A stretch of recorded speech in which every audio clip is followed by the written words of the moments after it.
إن الدين عند الله الإسلام. الحمد لله رب العالمين والصلاة والسلام على سيد الأنبياء والمرسلين وعلى آله وأصحابه أجمعين.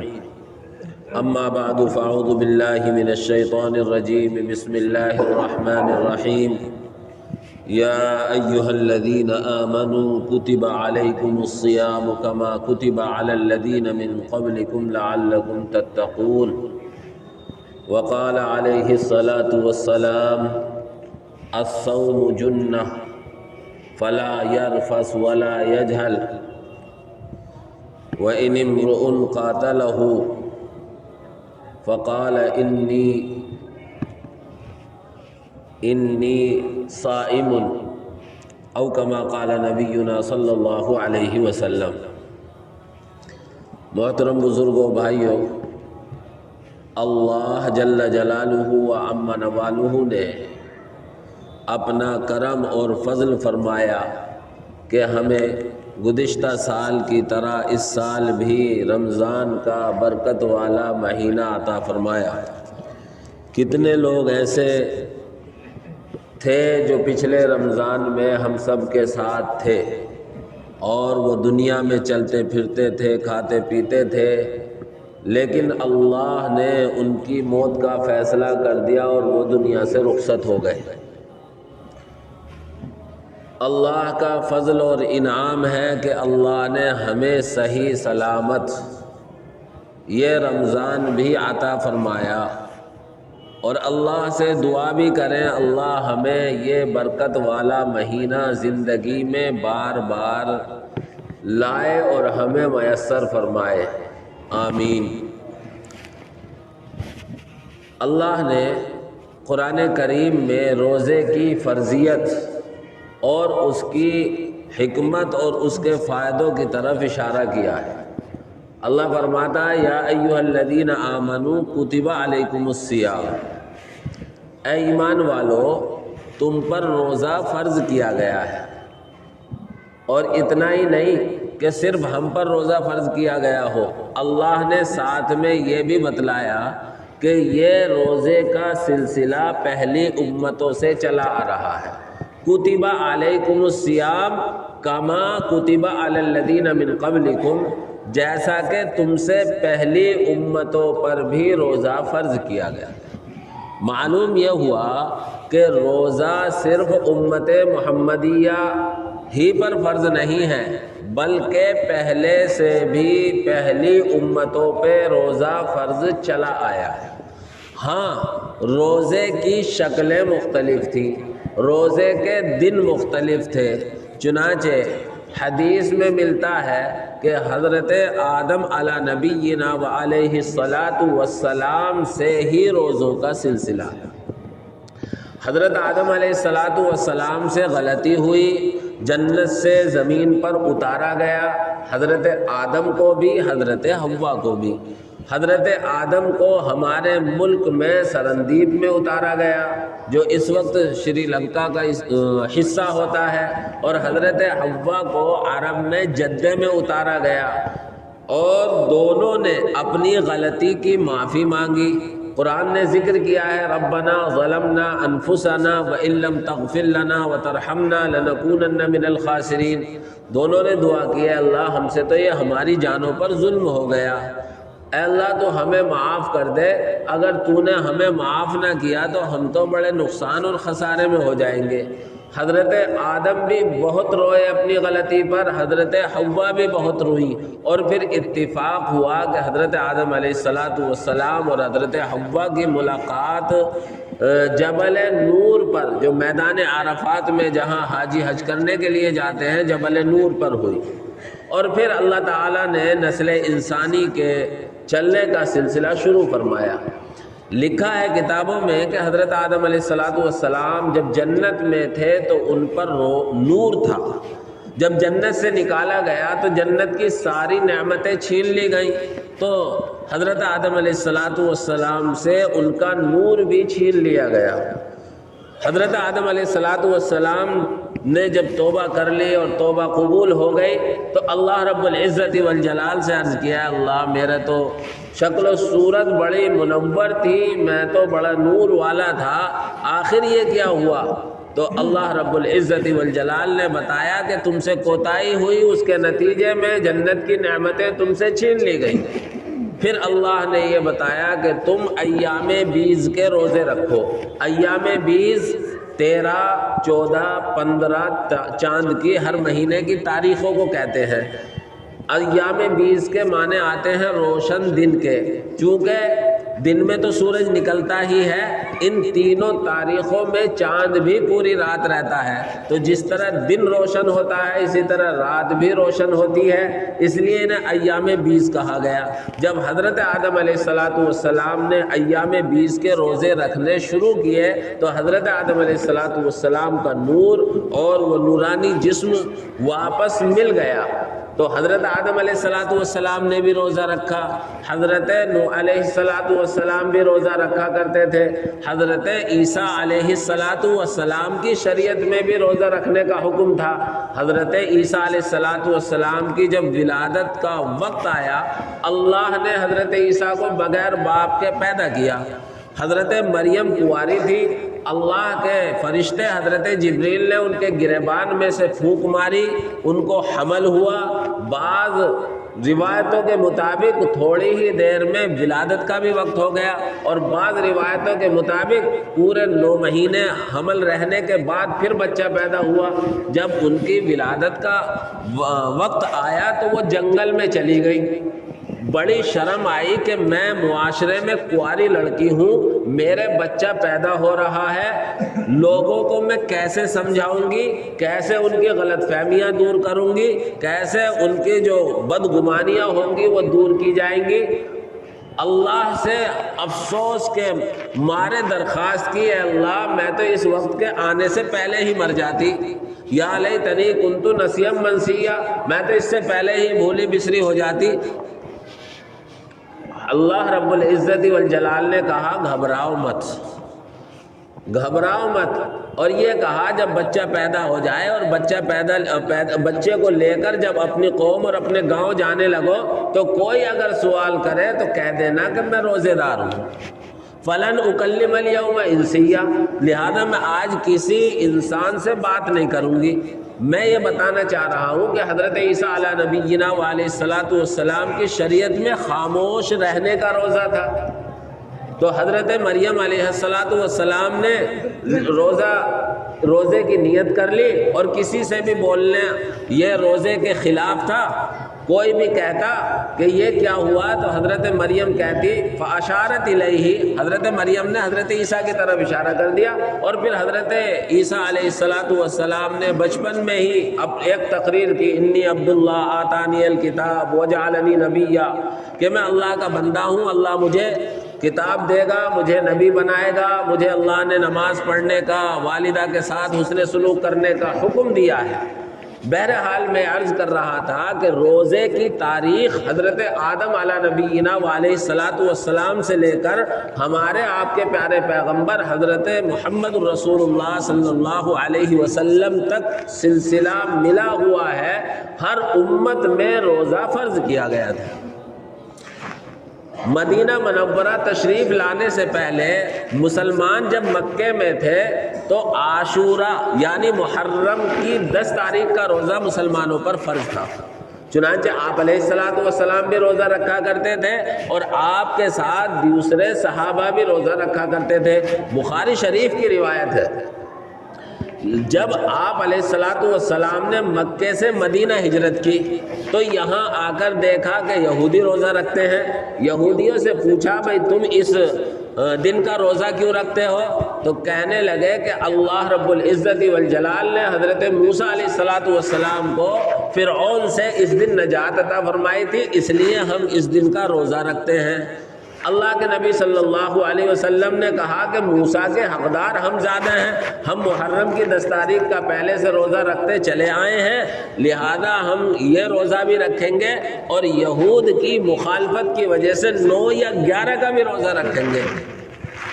پھر سن 2 ہجری میں یعنی ہجرت کرنے کے دوسرے سال اللہ رب العزت والجلال کی طرف سے رمضان کے روزے فرض کیے گئے۔ جب رمضان کے روزے فرض ہو گئے تو اب محرم کا جو 10 تاریخ کا روزہ تھا اس روزے کی فرضیت کو ختم کر دیا گیا۔ بخاری شریف کی روایت ہے، آپ علیہ الصلاۃ والسلام نے فرمایا کہ اب محرم کا روزہ جو چاہے رکھے اور جو چاہے چھوڑ دے۔ یہ ہے روزے کی تاریخ، جس سے پتہ یہ چلتا ہے کہ حضور حضرت آدم علیہ نبی جنا علیہ الصلاۃ والسلام سے لے کر ہمارے پیارے پیغمبر حضرت محمد الرسول اللہ صلی اللہ علیہ وسلم تک ہر امت میں روزہ فرض تھا۔ شکلیں، صورتیں اور دن الگ الگ تھے۔ جب حضور اکرم صلی اللہ علیہ وسلم پر رمضان کا روزہ فرض ہو گیا تو جو رمضان سے پہلے عاشورہ محرم کی 10 تاریخ کا روزہ چلا آ رہا تھا اس کو بھی منسوخ کر دیا گیا، اس کی فرضیت کو ختم کر دیا گیا، اس کا مستحب ہونا آج بھی باقی ہے۔ چنانچہ سن 2 ہجری میں اور بعض روایتوں کے مطابق بعض حضرات نے تاریخ بھی ذکر کی ہے کہ 10 شعبان یعنی جو پہلا مہینہ گزرا ہے اس کی 10 تاریخ کو اللہ رب العزت والجلال نے روزے کی فرضیت کا حکم نازل فرمایا۔ روزے کی فرضیت تو یہ ہوئی، آگے اللہ رب العزت والجلال نے روزے کی مقصد کی طرف اشارہ کیا ہے، کما کتب علی الذین من قبلکم لعلکم تتقون، تاکہ تم متقی بن جاؤ، تمہارے اندر طہارت اور تقوی پیدا ہو جائے۔ یعنی روزہ رکھنے کا اور روزے کے فرض کرنے کا مقصود ہرگز یہ نہیں کہ اللہ مجھے اور آپ کو بھوکا رکھنا چاہتا ہے، بلکہ روزے کا مقصود یہ ہے کہ اللہ رب العزت والجلال میری اور آپ کی جسمانی اور روحانی صفائی ستھرائی کرنا چاہتا ہے۔ اللہ رب العزت والجلال نے روزے کو جسمانی بیماریوں سے، جسمانی خرابیوں سے حفاظت کا بھی ذریعہ بنایا ہے۔ چنانچہ ڈاکٹرز حضرات نے لکھا ہے کہ روزہ رکھنے سے، وہ تو بھوکا ہونا کہیں گے لیکن میں اس کو تعبیر کر رہا ہوں روزہ رکھنے سے، روزہ رکھنے سے انسان کے بدن میں جو فاسد مادے پیدا ہو جاتے ہیں، جو نقصان دینے والی چیزیں پیدا ہو جاتی ہیں، جب روزہ رکھیں گے تو وہ چیزیں ختم ہو جائیں گی، مر جائیں گی۔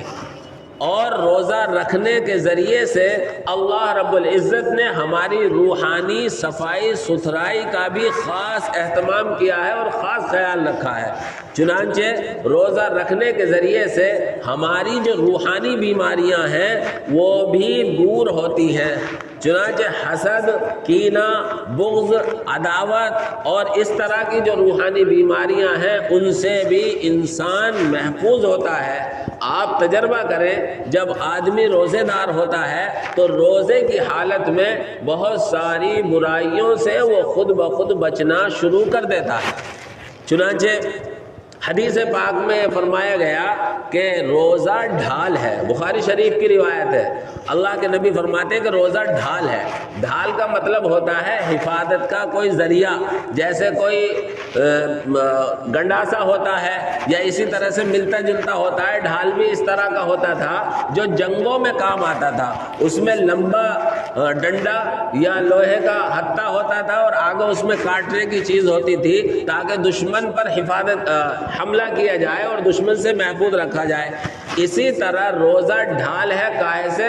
جہنم سے بچنے کے لیے۔ یعنی انسان جب روزہ رکھے گا تو روزہ یہ اس کے لیے کل قیامت میں اللہ رب العزت والجلال کے یہاں جہنم سے بچائے گا اور یہ ڈھال کا کام کرے گا۔ پھر جب روزہ رکھا تو اللہ کے نبی نے فرمایا فلا یرفس ولا یجہل، جب روزہ رکھ لیا تو اب کوئی بھی گندی بات زبان سے نہ نکالے، ولا یجہل، اور نہ نادانی کی باتیں کرے۔ آپ نے فرمایا آگے اگر کوئی آدمی تم سے بھیڑنا چاہ رہا ہے، تم سے کوئی غلط بات کہلوانا چاہ رہا ہے یا تم سے بدتمیزی کر رہا ہے تو اس سے یوں کہو کہ بھائی دیکھ میں روزے دار ہوں، لہذا تم مجھ سے گالم گلوچ مت کر، مجھ سے بدتمیزی کی باتیں مت کر۔ اور آگے اللہ کے نبی فرماتے ہیں، فرمایا واللہ لخلوف فم الصائم اطیب عند اللہ من ریح المسک۔ اللہ کے نبی اللہ کی قسم کھا کر یہ کہتے ہیں روزہ رکھنے کی وجہ سے جو معدے کے خالی ہونے کی وجہ سے ایک بو پیدا ہو جاتی ہے، اس کو کہتے ہیں کہ خدا کی قسم روزے دار کے معدے کی جو بو ہے اللہ رب العزت والجلال کو مشک و عنبر کی خوشبو سے بھی زیادہ محبوب ہے۔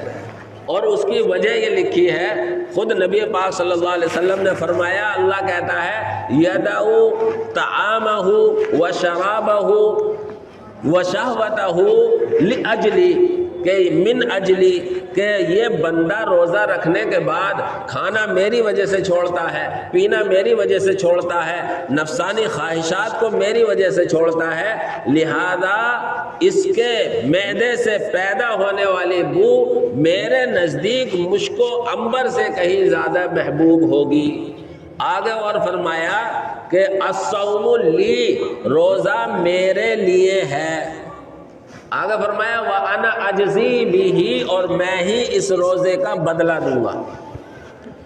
اللہ رب العزت والجلال کے ہاں ضابطہ یہ ہے کہ نیک اعمال کا بدلہ اللہ رب العزت کل قیامت میں فرشتوں کے ذریعے دلوائے گا، لیکن اللہ نے روزے کو ان نیک اعمال سے الگ کر کے یوں کہا کہ روزہ میرے لیے ہے۔ کیا مطلب؟ دوسرے اعمال اللہ کے لیے نہیں ہوتے ہیں؟ نہیں، یقیناً ہوتے ہیں، لیکن دوسرے اعمال میں دکھاوے کا، ریا کا شائبہ ہے۔ میں نماز پڑھنے کے لیے آ رہا ہوں، ممکن ہے کوئی مجھے دیکھ لے اور میرے دل میں آ جائے کہ یہ مجھے نمازی سمجھے گا۔ میں کوئی مال خرچ کر رہا ہوں سب کے سامنے، یا کم سے کم جسے دے رہا ہوں اسے وہ دیکھ رہا ہے اور میرے دل میں یہ آ جائے کہ یہ مجھے سخی سمجھے گا، یعنی دکھاوا پیدا ہو سکتا ہے دیگر اعمال میں، لیکن روزہ ایک ایسا عمل ہے کہ اس میں دکھاوا نہیں ہو سکتا۔ آدمی پیٹ بھر کر کھا کر آئے اور منہ کو خشک کر لے اور یوں کہے میں روزے دار ہوں، مان لیں گے روزے دار ہے۔ اور کوئی روزے دار ہے اور اس کا چہرہ شاداب ہے، حشاش بشاش ہے، وہ کہہ رہا میں روزے دار ہوں، روزے دار ہے۔ کیوں؟ اس لیے کہ روزہ ایک ایسا عمل ہے جس کو دکھایا نہیں جا سکتا، اس کو تو اللہ اور اس کے درمیان کا معاملہ ہوتا ہے۔ چنانچہ آدمی تنہائی میں ہو تب بھی کچھ کھائے گا نہیں، پیے گا نہیں، اور سب کے سامنے ہو تب بھی کچھ کھائے گا اور پیے گا نہیں۔ تو چونکہ روزے میں ریا اور دکھاوے کا امکان اور شائبہ نہیں ہے، اس لیے خصوصاً اللہ نے یہ کہا کہ روزہ میرے لیے ہے، جبکہ دیگر اعمال بھی اللہ ہی کے لیے ہوتے ہیں۔ پھر فرمایا جب اس نے کھانا پینا تنہائی میں اور خلوت میں بھی میری وجہ سے چھوڑ رکھا ہے، تو اب یہ حق بنتا ہے کہ اس کا صلہ اور بدلہ بھی میں اپنے ہاتھ سے دوں۔ اور بعض روایتوں میں تو یہ آتا ہے وَأَنَا أُجْزَى بِهِ، عربی کا یہ فرق اردو میں یوں ترجمہ کریں گے کہ اللہ یوں کہہ رہا ہے کہ روزہ میرے لیے ہے اور میں خود روزے کے لیے، روزہ رکھنے کی وجہ سے روزے دار کا بدلہ ہوں، یعنی روزہ رکھنے کی بنیاد پر خدا ہی اس کو مل جائے گا، اور جس کو خدا مل جائے یعنی خدا اس سے راضی ہو جائے، اللہ اسے پسند کر لے، تو پھر جنت اور جنت کی نعمتیں یہ تو مفت میں مل ہی جائیں گی۔ اس لیے ہم سب کو اس مہینے کی قدردانی کی کوشش کرنی چاہیے۔ جو روزوں کی اور رمضان کی قدردانی کرنے والے ہیں وہ اپنے ایک ساعت اور ایک گھڑی کو بھی ضائع نہیں کرتے۔ ہمیں بھی چاہیے، اللہ کے نبی نے ایک حدیث میں فرمایا کہ فرشتوں کی طرف سے، اللہ کی طرف سے اعلان ہوتا ہے اے خیر کو طلب کرنے والے قدم بڑھا، آگے بڑھ، اے شر کو تلاش کرنے والے شر کرنے سے، برائی کرنے سے رک جا۔ اب میرا اور آپ کا فرض بھی یہ بنتا ہے کہ ہم بھلے کاموں کی طرف آگے بڑھیں، برے کاموں سے بچیں۔ اور الحمدللہ ثم الحمدللہ یہ چیز رمضان کے مہینے میں دیکھی جاتی ہے. کیسا ہی آدمی برائی کرنے والا ہو، کیسا ہی شرابی کبابی ہو، لیکن اللہ کی توفیق اسے ملتی ہے، اللہ رب العزت کی طرف سے اسے توفیق ملتی ہے، وہ نمازوں میں مسجد میں آنے والا بن جاتا ہے. کتنے برائی کرنے والے برائیوں سے رک جاتے ہیں، کتنے گناہ کرنے والے گناہوں سے توبہ کر لیتے ہیں. اور سچی بات میرے بھائیوں ہے بھی یہی کہ اللہ نے اس مہینے کو، میرے اور آپ کے جو 11 مہینے گناہ ہوتے ہیں، ان گناہوں کو جلانے کے لیے، ان گناہوں کو معاف کرنے کے لیے، ان گناہوں کو نیکیوں سے بدلنے کے لیے مجھے اور آپ کو یہ موقع عنایت فرمایا ہے. یہی وجہ ہے شیخ عبد القادر جیلانی رحمۃ اللہ علیہ کہا کرتے تھے رمضان، اس میں 5 حرف میں، را سے رحمت والا مہینہ ہے، میم سے گناہوں کی مغفرت والا مہینہ ہے، ضاد سے جنت کی ضمانت والا مہینہ ہے، الف سے الفت و محبت اور انس پیدا کرنے والا مہینہ ہے، اور نون سے نار یعنی جہنم سے چھٹکارے کا مہینہ ہے. اس لیے میں اور آپ سب گناہ گار ہیں. اللہ کے نبی نے فرمایا بھی ہے کہ کلو بنی آدم خطاؤن، تمام آدم کی اولاد غلطی اور کوتاہی کرتی ہے.